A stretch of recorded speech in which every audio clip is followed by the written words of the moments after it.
And all of a sudden she starts screaming. He jumps out of the passenger side of the truck, runs down the side of the truck and looks. And this dog man has got his wife by the arm, Oh my, dragging her down the gravel road. oh my God.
Welcome back to the Jupiter podcast. I'm your host, Tom Franklin, and today we have on, I would say he's a good friend of mine by now. He's been on the podcast multiple times.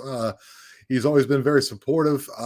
He's just an awesome dude all around. Today, ladies and gentlemen, we have on the wonderful Darrell Denton, and he posted some stuff, and I was like, hey, I got to get you back on, but always keep up with him. And if you keep up with me and you keep coming back on, please do me a favor, like and subscribe to the channel. Go ahead and go over and follow me over on Rumble. Go to your MP3 sites and download my stuff. If you're over on Rumble, not Rumble, what's the other one? If you're on Spotify, do me a favor and leave me a rating. If you like t-shirts and all that good stuff, there's merch link down in the bottom. You can find me on all of my socials. You can connect to me and write me if you have any stories or anything you'd like to talk to me about, and contact me through the iJupiterPodcast at gmail.com. So with all that out of the way, let's welcome to the show, Mr. Darrell Denton. To be here once again, Tom. It's always good to be with you, brother. Thanks for having me. Thanks for coming on, man. It's we were talking a little bit about stage. It's been quite a challenging year for you. It's been pretty crazy. I've over the last year, I kind of moved to Jersey to be with my lady here, and I go home to Tennessee every month, and still try to get with my team as much as I can. But it's been a tough year. Ron is back out west, and he and I are supposed to be at Bigfoot the 4th of July, and I'm honored just to be invited, much less the fact of I'm not going to be there due to some other problems. But Ron will be there, and it's a great event. It's out in Oregon. That show is the top 100 researchers in the world, and right, just to have my name mentioned in that, I'm honored. So. Wish I could have been there, but I'm not going to be able to. So Ron will fill us in on that. My buddy, my best friend Martin Groves has been super sick this year, and he's got surgery coming up here in the next week. And I'd appreciate to keep him in your prayers. And, absolutely. And my buddy Barton Nunley's having a few issues too. If you keep him in your prayers. So besides that, I'm honored to be here again. And yeah, buddy. Tom. Yeah, so it's interesting now that you're in Jersey. You should be maybe going down to the Pine Barrens there and see what you can find. Oh man, I done got some crazy stuff going on here. I mean, really? I didn't even have to. I wasn't here no time before I had my first Bigfoot encounter, and it's pretty crazy. I got these for some reason, and it is crazy. People can think it's crazy because for some reason these creatures seem to know where I'm at or find me or something. But I had one coming around my lady's property here, and she'd never seen one, or even she wasn't real aware of the Bigfoot situation. But anyway, she is now. But and I've also had some a couple areas where I know they're at and know where they're at, and I found them off a highway up here in this certain area, and it's not far from the Pine Barrens. The Pine Barrens are kind of stretch almost the length of the state. They go a long way. And at this area, I'm still shocked to see how remote it is. Now, I'm in South Jersey, which is Okay, then you're way down. Okay, you're down near the Pine Barrens, or at least. That's exactly right. I'm in the Pine Barrens, so it's amazing. I thought I always thought Jersey was a concrete jungle. This is woods and woods and woods, and it's like being out in the country. And yeah, I imagine more in the north, like from Philadelphia, Camden, all the way up through New York. That whole little stretch there. That's they grow smokestacks up that way. But where you are, you're not that far from Atlantic City, and I'm from Baltimore, so you're not really that far from. Oh yeah, I didn't know. You did tell me that. I forgot that. I actually go through Baltimore every time I go home to Tennessee. So 95 tunnel. That's right, exactly. Yeah. Yeah. Well, then if you take that. If you get off 95 on 695 on the west side, and you go up with 1 or 2 exits, I'm right there. That's where my family is, right there, literally a mile. Well, I'm not that far from you, man. I'm only about a little less than an hour from Philly. Okay. Yeah. Okay. Yeah. That's why I'm an hour from Philly myself. That's where. Well, I'm not there now, but I'm like 25 minutes from Atlantic City. Okay, so I know where you are about. Yeah, that is a remote area of Jersey. People always thinking, like you were saying, like it's just the toxic waste dumps and this and that and the other. But that's a certain part of Jersey outside of New York and Philly. But the rest of it is very remote, and it's especially the Pine Barrens. I was watching a whole thing on the Jersey Devil and how weird it is there. You can go in there, and it's very flat, sandy pine trees, and you can get turned around in a blink of the eye and don't even know it. It's a very tricky place to go into. I've been in that area by myself quite a few times.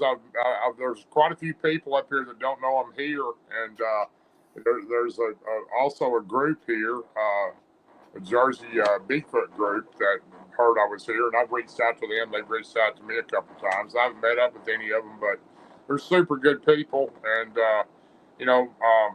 my good friend Alexander was up here about 3 weeks ago with Smalltown Monsters, and he didn't know I was here either, and hardly anybody knows I'm in Jersey. So, I know Smalltown Monsters. That's him and his wife, right? Well, Seth Breedlove pretty much runs Smalltown Monsters, but you got Alexander, and you got you got Heather, there's about 10 or 12 people that's involved. Oh, okay. Great organization, and they're good people. I watched I watched one of their documentaries on the LBL, and it was fascinating. It was great. They do great work. I really enjoy. I actually reached out to them, and they didn't reach back to me, but that's how it is when you're still a small fry on my end. But nonetheless, I shoot out to them. That's probably not the case. They stay so busy, but if you watch the LBL when I was in that one, so Martin Groves and I were in 2 of those documentaries on the LBL. I've seen the one with Martin in it for sure when he took them out to the location, and you could still see it's right there where he was standing is at the bottom of a cemetery. Right, and that's the documentary they done that where we seen the huge Dogman back in October of 22. So, right. Is that the one that materialized beside your truck there when you were? That's exactly right. Yeah. We're a little far in, but could you tell people a little bit about yourself? I mean, if you guys don't know who Darrell is, the Tennessee Bigfoot man, is that like your new thing there? Because is that what people are calling you?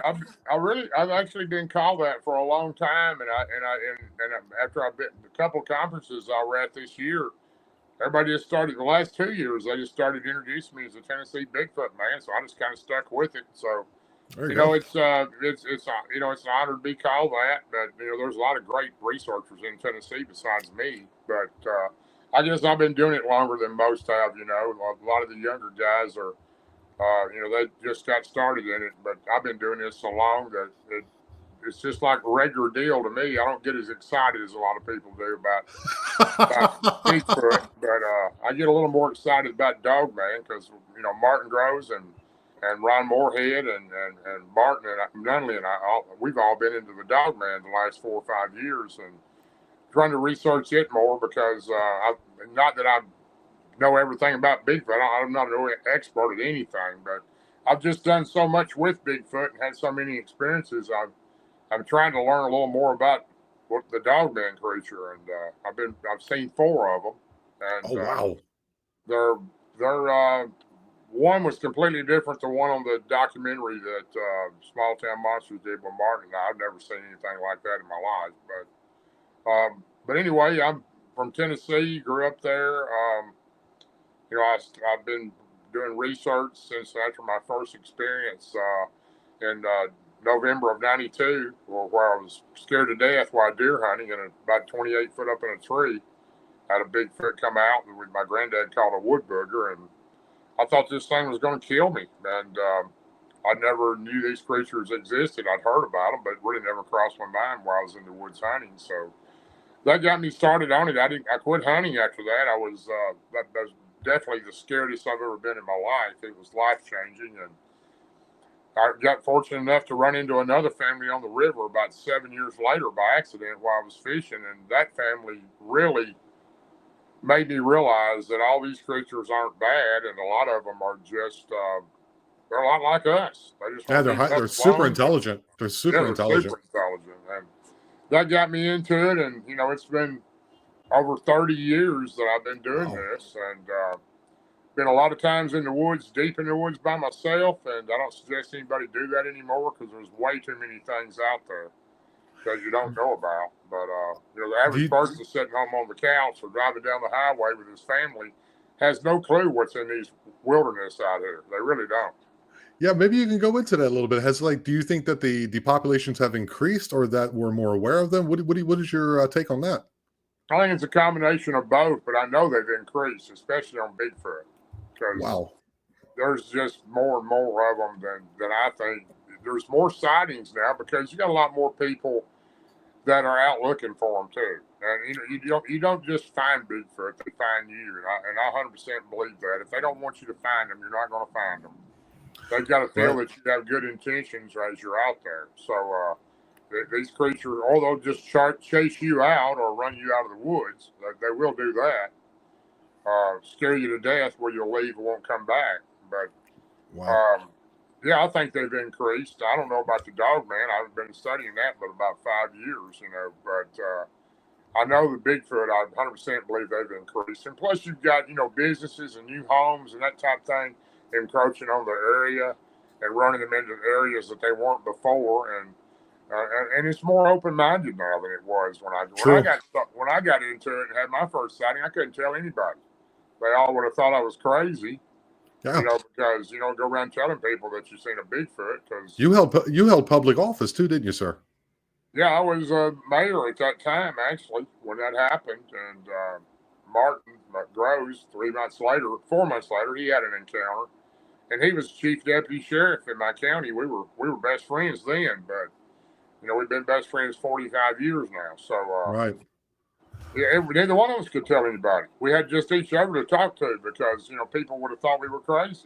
They wouldn't take it very serious. Probably wouldn't have been elected again, or probably would have been Martin might have been taken out of his position at the sheriff's department. So Right. There's a lot of stigmatism around things like that. And nowadays, I don't know. I still don't think if you're a law enforcement officer or an elected official that you can just kind of still come out and say, oh yeah, I've had this. I don't think that's a possibility still, but I do think people are a little bit more like, oh, you know what I mean? More than like, oh, what is with this? I found out just by being here, because, my lady, Rosie, she'll mention kind of about what I've done to certain people that come into her business. And I have not run into one person that didn't take it open-minded. And a lot of them say, oh yeah, I've heard about them. I've seen them.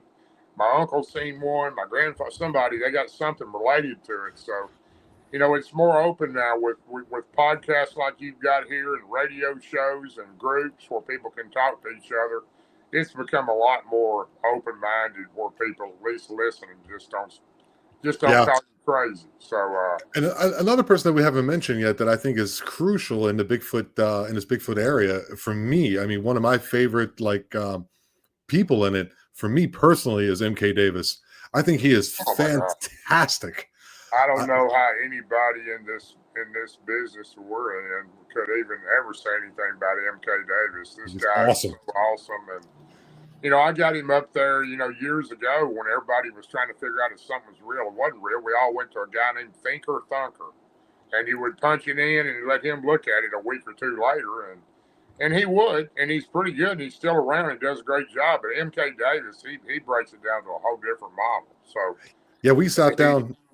He was on the podcast with me twice. We did John F. Kennedy assassination. We also did the Patterson Gimlin film, and he brought to my attention the braid on the side of the face. Sure. If that's a mask, if that's which it clearly is not. I mean, and another piece of evidence I just seen looking at it again was when it looks back to its right, because I had on Tom Cantrell, and he's friends with Bob Gimlin, and he kind of broke it down for me. He says when he looked over, it was actually when Bob took his pistol out and said, just for safety. That's when it actually looked, and that blew my mind.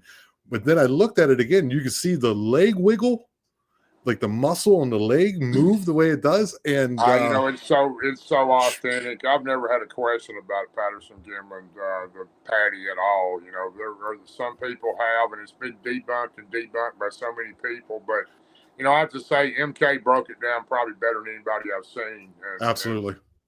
I was actually with him while I was speaking at the Tennessee Wildman Conference when he first came out with what you're talking about. That was 3 years ago in Tennessee when he brought the enlarged portrait. Oh, the enhanced of number, I think it's frame number 350, something like this. Yeah, whatever it is. And it had the braid like you were talking about. Yeah. That was the first conference that he spoke at, that I happened to be there speaking also. And in fact, he's with me again this year there for the third year in a row at Tennessee Wildman Conference coming up in August 16th this year in McMinnville, Tennessee. But MK brought that and showed me the braid. That's the first time I'd ever heard of that or ever noticed it. The way he blew it up, you could easily see it. Yeah, it blew my mind. Let's get into this recent Dogman sighting. Could you maybe walk me into it and tell me what you were doing and how it all transpired? Well, there was a gentleman that I ran into. Actually, he was actually on a friend of mine's podcast, and I'd heard about it. I wasn't even watching it when it happened. When he was on the show, he was brought on by a friend of mine's on the show because he had heard he had seen a creature here, and I had 3 or 4 people contact me and message me and said, "Hey man, you're in Jersey. You need to reach out to this guy and try to hook up with him and see if y'all can get together because he's not real far from you." And I went back and watched the podcast and immediately called the guy that had the podcast because I know him personally. I've been on his show a couple times. Super great guy. And, well, good. What is his name? Joshua. Yeah, okay. Joshua. He's him and Daniel Hamilton are like best buddies, and they have a really good show. It's Cryptid Podcast. But I heard he was on there, and I reached out to them, and I said, "Hey man, Joshua, can you hook me up with this guy?" And Josh says, "Hey, no doubt I will for you, man, because I know you're not, just somebody off the street. You'll hook up with him." And he reached out to him, gave me his number, and I called the guy, and he goes by SD, and talked to him a few minutes, and he said, "Oh yeah, I know who you are, man. I've heard of you." And he said, "What happened to me was," I said, "I watched the show, and it was pretty convincing. I could tell in your voice that you were scared, and what you'd seen was real. I can do that pretty. It don't take a whole lot to see if somebody's shooting you straight or not. It doesn't for me. I can feel it too, and I can tell this guy was straight up. So, I immediately talked to him on the phone, and I said, "Hey, let's hook up. I'll meet you out at the spot where you seen this, and we'll start doing some research out there." And he says, "Well, I don't know, man. I'm kind of scared to go back out there. I haven't been out there since I seen this creature." And he said, "I've been fishing out there for years in this spot, and I was going through there at 11 o'clock at night, and as I turned this bend in front of this cemetery, there stood this huge creature right in the middle of the road." He said this thing was as big as a grizzly, but it had the head of a dog. And I said, "Yeah, it sounds like a dogman creature is what it sounds like to me." And he says, "Yeah, it pretty much scared me. I haven't been fishing out there. I haven't been fishing at all since this happened. And it was 2 or 3 months ago when it happened. And I fish out there sometimes once a day in the evening. I go out there at 10 or 11 at night and fish. But I haven't been out there since. And I said, well, if I meet you out there in the daytime, you'll feel kind of safe. And he said, I'll meet you out there in the daytime. And he gave me the exact address where it was at on his GPS. And actually, the cemetery location is what he gave me. First, me and Rosie, my lady, went out there a couple of days before I met him and rode the area. She knew the area. It's probably 50 miles from where I live. And we rode the area, and I found the cemetery. I knew when I found the cemetery, it had to be the right spot. And after I got out and walked around the cemetery, it's a real old cemetery, but it's still so used. Strange, though. It seems to be, not always, but very often around the cemetery. It's very strange. I agree with you, Tom. You hear more dogman things around cemeteries than anywhere. And even hear Bigfoot around cemetery, but a lot more dogman. But I walked around the edge of this cemetery, and it had an iron fence around it, an old iron fence. Wow, okay.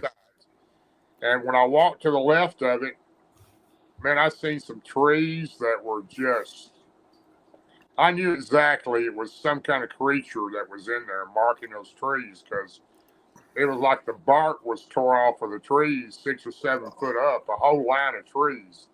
Wow. And I got to looking in there, and I walked in there, and of course, my lady was saying, don't go in there. And I said, it's daytime. I'm fine. I'm just going to walk in here a little bit and look at it. And of course, she's in my truck. The door's locked. And, I walk in there, and I couldn't actually see tracks, but I could see where something had been coming through there regularly, and it was real muddy.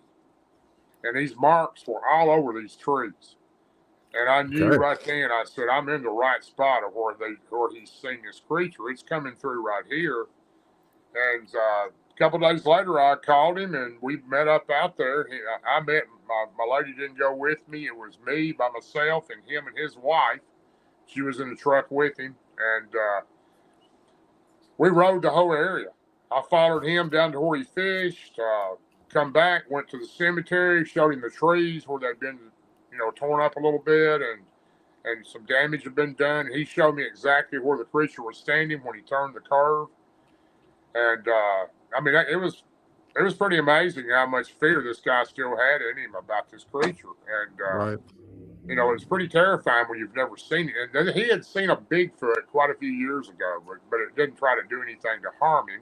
And this didn't either. But it was just the fact he never realized these things existed. When he turned his car, here's this huge creature about the size of a grizzly bear standing on 2 feet with the head of a dog. It just scared him to death. And he stopped.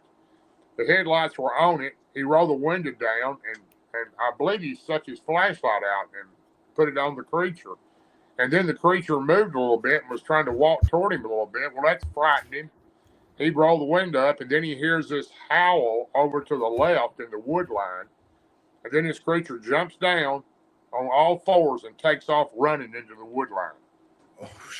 And, he's telling me the story, and I could tell, he was still shook up, and it had been 2 or 3 months since this had happened. And I said, well, let's meet out here. Will you come out here at night with me, and I'll sit and I'll wait on it and see if we can get a good picture of it. Well, I don't know if I'll do that or not. I'll be glad to, you can. I don't think he didn't want to meet me out there at night anyway. And, fair enough. So we talked about it. So I went out there by myself and pulled up over to the area there, close to not far from the cemetery on a little road. And there's houses all down through here next to this cemetery. And people, every day, people living there.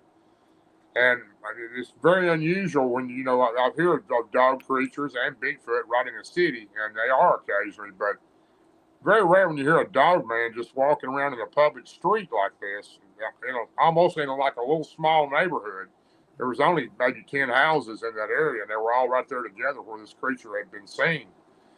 And the wood line was behind it. It was thick and remote. It went for, I don't know how far back in there. You could just woods for miles and through swamps and marshland and that type of stuff around the ocean back there, the bay. And, and I went out there that night and sat there till almost 1 o'clock in the morning. I didn't see anything. Sat there from about 9 to about 1:30 in the morning, and I finally just left and called him up the next day and told him, hey, I went out there, I didn't see anything, didn't hear anything, didn't see anything unusual. And he said, well, they're probably coming in on the back side of it there and walking up behind the cemetery and coming in. I said, okay, so I need to pull down to the behind it there, because there's a gravel road back there. And he said, I would probably pull back there and you'd probably have a better chance to see it. So I went out there again a couple nights later by myself, and kind of a weird thing. I have a lifetime carry permit in Tennessee. When was this? When was this, Darrell? This was about 2 months ago. Okay. Recently, yeah, a couple of months ago, and so I go back out there, but I was getting to the fact I have a lifetime carry permit with my weapon in Tennessee, and I don't want to do anything illegal. And Jersey's pretty serious. They don't want people carrying weapons up here. I didn't realize it's as serious as it is, but I went out there without a gun. And I don't know what this creature, how friendly it's going to be, but I'm not going to take a chance to get put in jail for carrying a gun in my car. And after I checked on it a little bit, they're pretty serious about that here. So anyway, I went out there. I said to maybe 2 o'clock in the morning. I did hear something. It sounded like it was in the woods, and it sounded like howling. But I did not see a creature. So I called, I'm going home, and I called him back and say, man, I was out there again. I didn't see anything. He said, okay. He says, I said, I'm going to Tennessee in a couple weeks. When I get back, me and you'll meet and go out there again and see if we can pinpoint where this thing's coming in. He said, I'll go with you in the daytime, but not at nighttime. I said, okay, we'll do that. So I went to Tennessee and come back from Tennessee last week, and let's see, it was right before I got back from Tennessee, I get a call from him. He goes, you're not going to believe what happened. You're not going to believe what happened. And I said, what are you talking about, SD? And he said, well, my wife wanted to go out there. Me and my wife, she wanted to go out there, and we took our camera. We wanted to take some pictures, to see if we could get a picture of this creature. So we went out there, and we parked on that gravel road I was telling you about. It's real remote. This gravel road goes way, I don't know where it goes, but it's just dark. There's no houses back there. It's just a gravel dirt road that goes, I don't know how far back in there, but it's just super remote. And they were backed up in there, parked, waiting for this creature to come out and try to get a picture of it. And he said, we've been sitting there for quite a while, and it was 11:30, 12 o'clock at night. And he said, my wife had to use the restroom. And I said, okay, go ahead, get out and go kind of behind the truck there. And he's sitting in the cab. And he's in the cab. She goes back toward the back of the truck between the bumper and the rear tire, and she's using the restroom.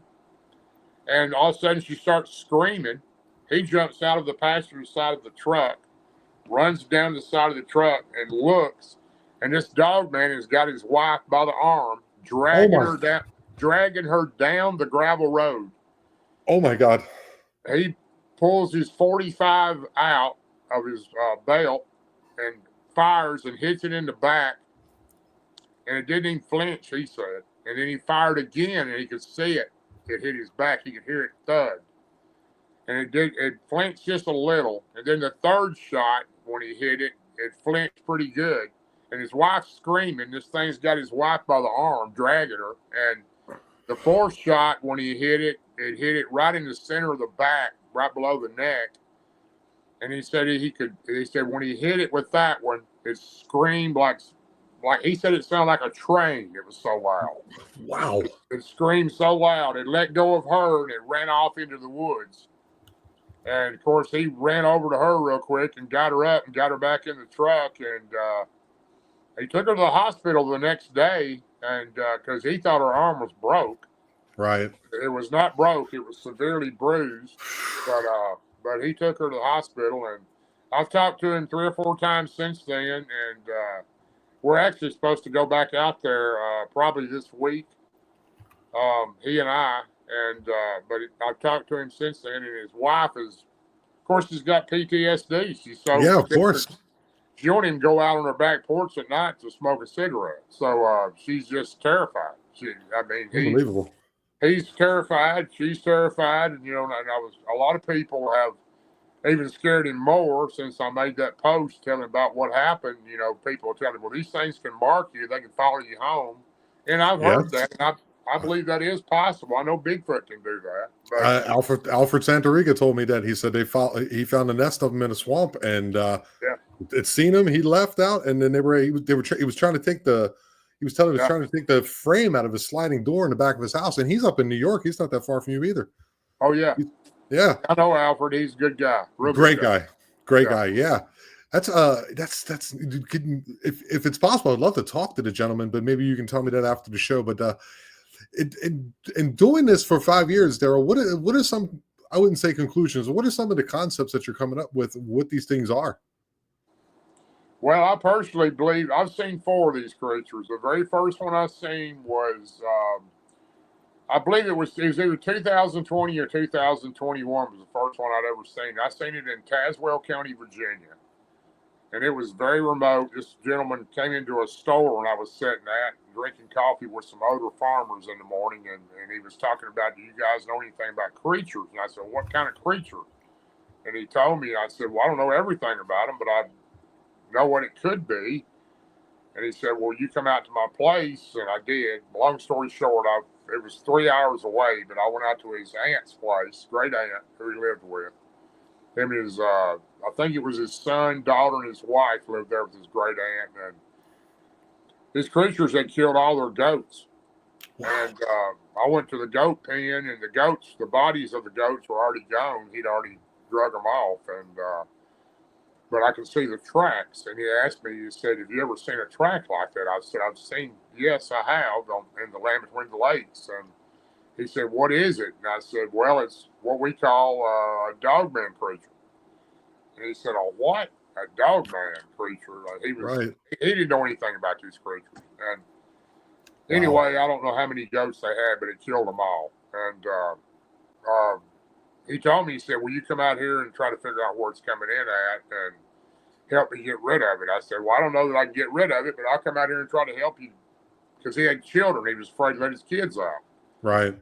And I was out there probably 3 weeks. I'd just about given up. I mean, I'd going back every day, a long drive, and sit in the evening. I'd go early in the morning. Well, he put me up on a ridge to the right of his farm. There was a road that went up in the field overlooking this huge field he had that was enclosed in barbed wire. It was probably 200 yards wide, probably 200 yards deep. And that's where his goats had been before. It had sage grass in it, not completely, but in spots. And he said, the creature's coming in from there. We know that. And I said, okay. So I sat up on that ridge watching. It went on, like I said, for 3 weeks. And I wasn't there every day, but close to it. And I'd go in the evening sometimes. I'd go in the morning other times. And finally, I was just about to give up. It was a Friday evening.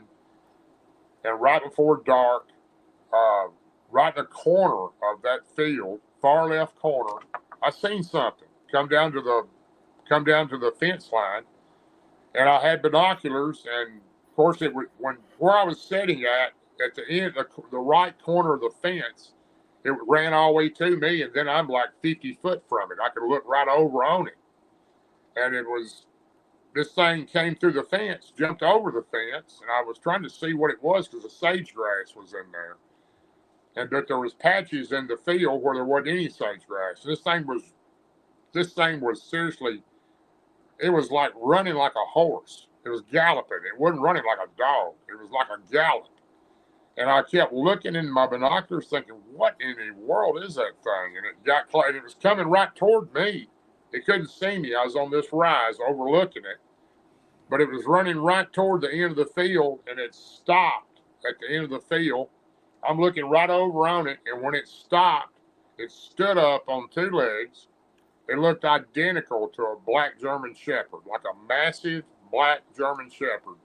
Jeez, huge. It wasn't 8 or 9 foot tall because I measured the branch the next day when I went back to try to track it. And it was just a little over 6 foot from the branch to where it was standing. So it was about a little over 6 foot tall. But when it stood up, it was it was built pretty big, and the head looked identical to a German Shepherd. No huge fangs, just a huge head like a black German Shepherd. But it had hot legs. I couldn't see its feet till it stepped over the fence, and I could catch the part of one as it went over. But that was the first one I ever seen. It was completely flesh and blood, no doubt. It was. What did that make you feel like? Well, you're seeing something that you've heard about. You've seen tracks in the LBL. You've heard reports being up in the area in Tennessee where you're from. When you see one for the first time, what is that? What's running through your head? It was not as dramatic as my first encounter when I was terrified deer hunting by the Bigfoot. Right. It was more out than anything. I just kept running it through my mind. I've actually seen one of these creatures. I remember just kept thinking that. Did I really see this thing? Right. And it was just hard to believe that I'd witnessed a creature that lives like this. And but I knew I seen it, and the next day I went back and I tracked. I want to cross that fence, and there was a game trail that went through there, a freshly used one. It went all the way around under a big bluff, and it was a dugout up under this bluff, and you could see where these dogman creatures had been going up under there. But I seen bones everywhere where deer carcass, what was left of them, it was feeding. It was living in there. I don't know how many of them were there. I only seen the one, but it's a little leery anyway to be in there by yourself. I did have my gun with me then, both of them, my shotgun and my revolver, and I never seen it again. I got actually I went back to do some more investigating, but I kind of got run off by a Virginia Wildlife Authority. You have to go across a little creek there where I was at, and his driveway went across the creek and turned to the left to go to his house. I went to the right to go up on the hill there overlooking the field, and I had pulled in, and all of a sudden the game warden come across and asked me what I was doing, and I said, well, I'm up here just scouting out some animals for the gentleman who lives here. And he asked me for authorization, a paper or a form filled out with his signature. I said, well, I don't have one, but he gave me permission to be here, and he said, well, follow me up to the house. Let me make sure. And I did. And of course, he told him, I told him he could be here. And he kept asking a lot of questions, and he knew why I was there. And he actually told me, he said, if I were you, I would leave the area and I wouldn't come back. We've had some problems up here with some kind of animal killing a lot of people's livestock. Right.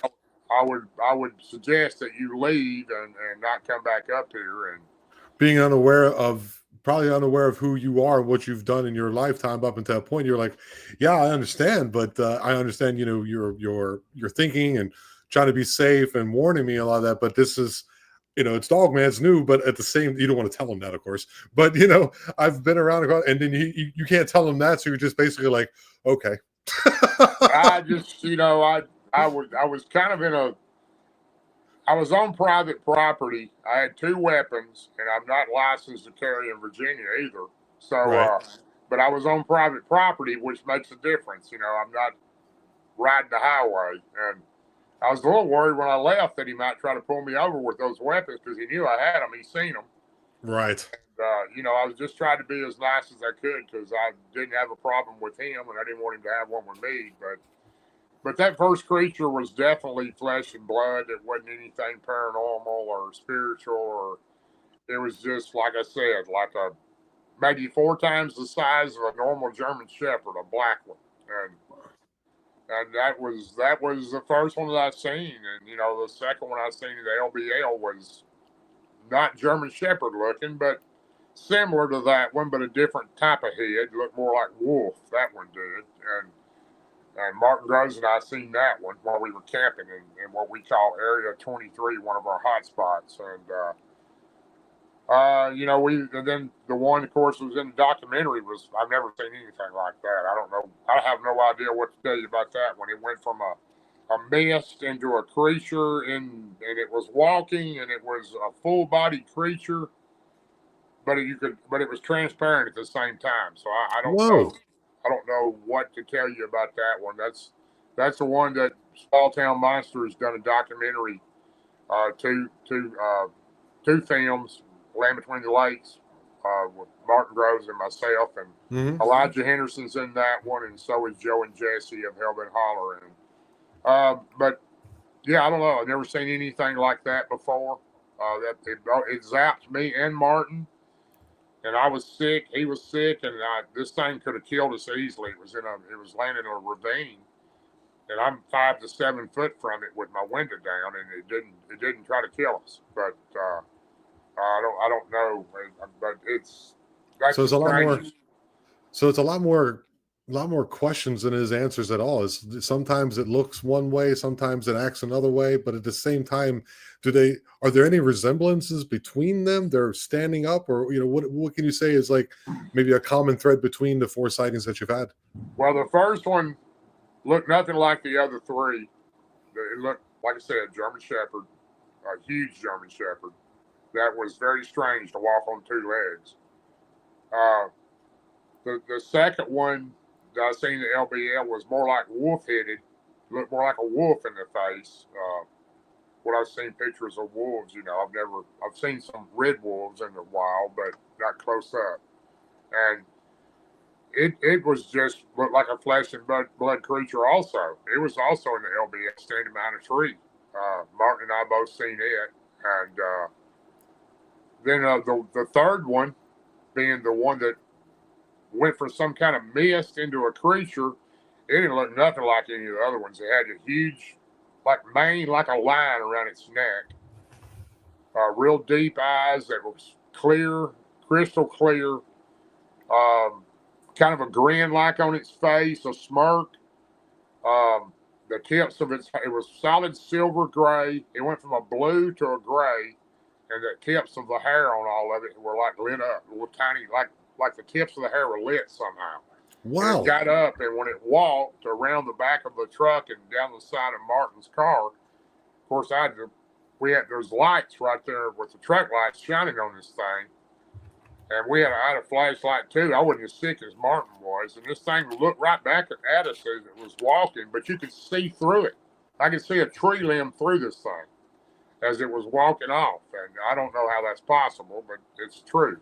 But and then the fourth one was pretty similar to the second one I seen in the LBL. It was gray, where the other ones were black, except for the one that we seen that was kind of clear. At times it was silver. So I don't know. I do think the ones that I seen were definitely flesh and blood, except for the one that come out of the ditch that was transparent. And I don't know what to tell you about that. I've never seen anything like that. I don't know how that's possible for a living, breathing creature to be walking and you can see through it and parts of it. I don't know how that's possible. But I mean, you also had that experience with you and a friend of yours. I can't remember his name, where you had that orb come across the field, you shine the light on it, and it turned into a possum. Hissed at you. I mean, how do you explain that? That was Billy Howell. That was Billy Howell, right? Yeah, that was in Cheatham County, Tennessee, in 2000 and I think that was 2020, because that's when the Bigfoot attacked it was 2000. I guess it was either 2018 or 20. That's when the Bigfoot, the 2 rogue ones, or possibly 3, attacked my farm for 2 or 3 months. Right, you were telling me about that. Yeah, and like you seen this like orb come across and you shined it, and then it just turns into a possum. Yeah, it was actually like a light bulb. It was coming across the ground. I watched it for probably 100 yards through the woods. It looked like a light bulb coming across the ground, and I just kept looking at it. Billy's to the left of me, Billy Howell, and he's got a big spotlight. He's down the hillside some. We were sitting in this area because we had a gifting spot there where we gifted the Bigfoot there, and we hadn't had any issues with the Bigfoot. They'd come get their food there. It was usually the juvenile or the female that come and got it, and it was in the dark. We couldn't see them extremely good, but we could see the outline of them and hear them. But, we had spotlights, but we only used that in case we had to. And this thing come across the ground. I watched it come all the way through the woods, and it went down into a ravine and disappeared. Then it come out of the ravine. I seen it when it come out. It was coming right toward me. I'm behind this huge forking tree. I'm sitting right behind it. And it just keeps coming right toward me. And I'm looking like, what in the world is this? And about that time, it's it's within 2 or 3 feet of me, and I pulled out my 45 and pulled the trigger back. I didn't know what it was, and Billy hits the spotlight to the left at that time, and when he does, it lights up the whole woods right there. And this creature went from a ball of light to a possum, and it opened its mouth and hissed at me. It turned around and walked back exactly the way it came, in the natural form of a possum. And then within 45 minutes, we seen these 2 huge, massive red orbs, where they were red, burgundy, and kind of a orange pink. They were like pulsating. They're about the size of beach balls. There was 2 of them. They came down and hovered about a foot off the ground from the same spot that possum came from. And we watched those things for a long time until we both got kind of weirded out. And, yeah, there's a lot of unexplainable situations that are out there. I mean, people are running into, like, so you're saying, there's 2 things. You're running into things that you're like, this is flesh and blood, and then you run into this, whatever this stuff is. They call it the woo, and a negative connotation, but whatever you want to call it. So you're running into both of those. So you're just saying, you're like, both possibilities exist. They're not only exist. I've seen them, and it's quite fascinating that now that you're up in Jersey, that now you're starting to experience it again. It's incredible. Yeah, I mean, it truly is. I've got, Martin wants to get well. He's wanting to come up here and check out this area with me, and of course, Ron wants to get down here too. We're going to try to do some investing. I'm doing it on my own right now because, I'm kind of funny about a team. If when I go out into the woods with somebody and research any type of creature, you got to have somebody with you can count on 100%. And absolutely, and I don't know anybody here well. I mean, SD's a super guy. I have no problem with him at all. I think he would back me if he had to.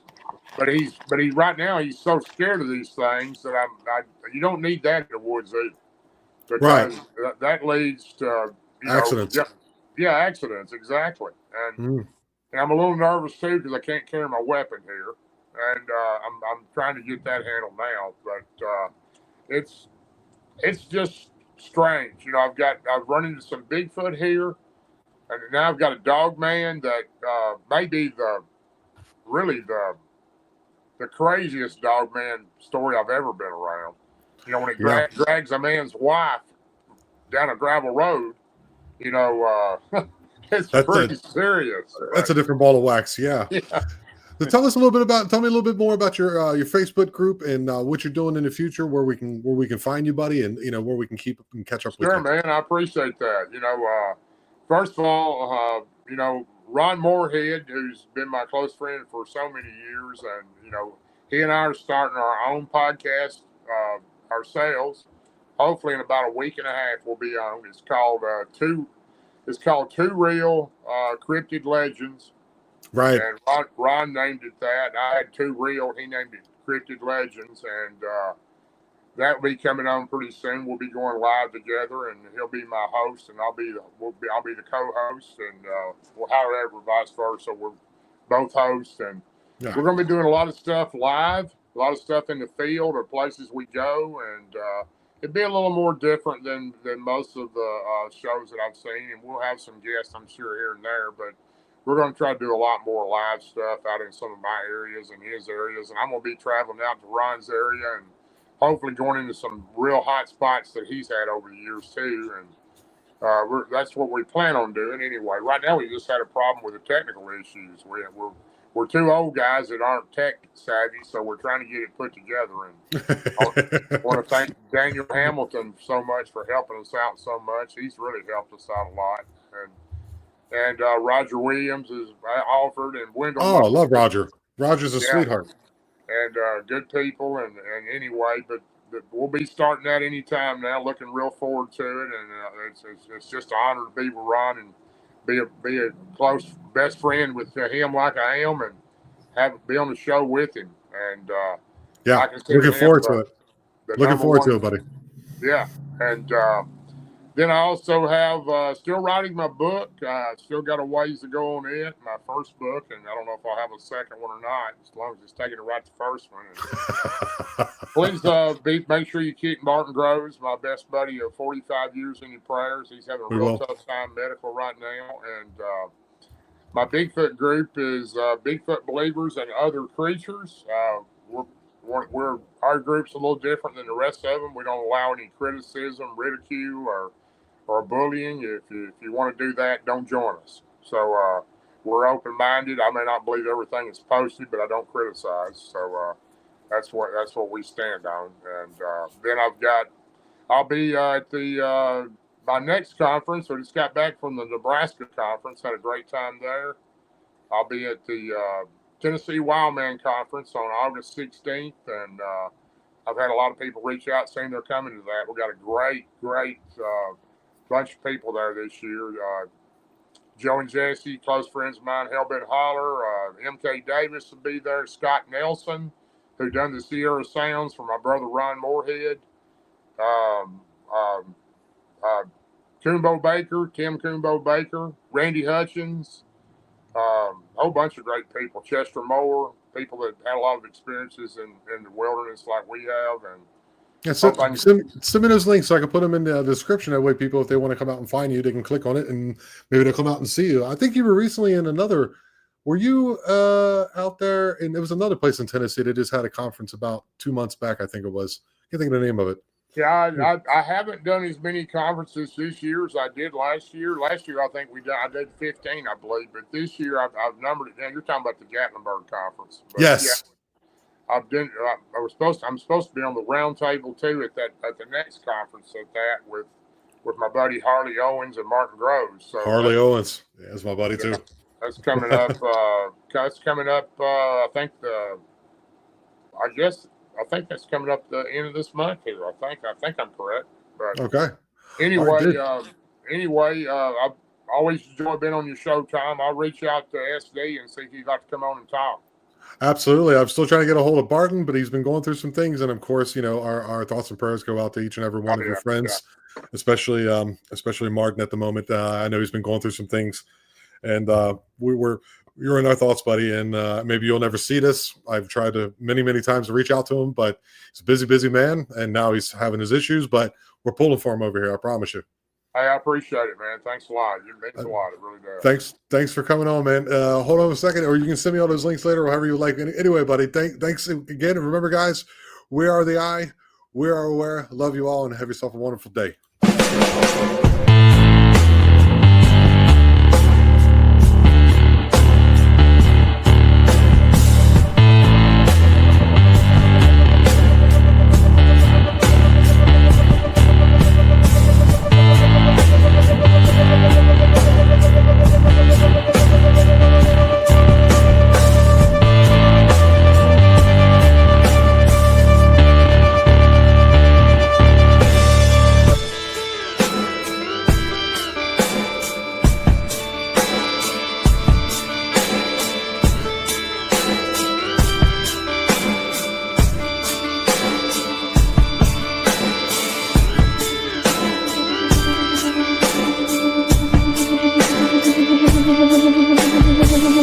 Thank you.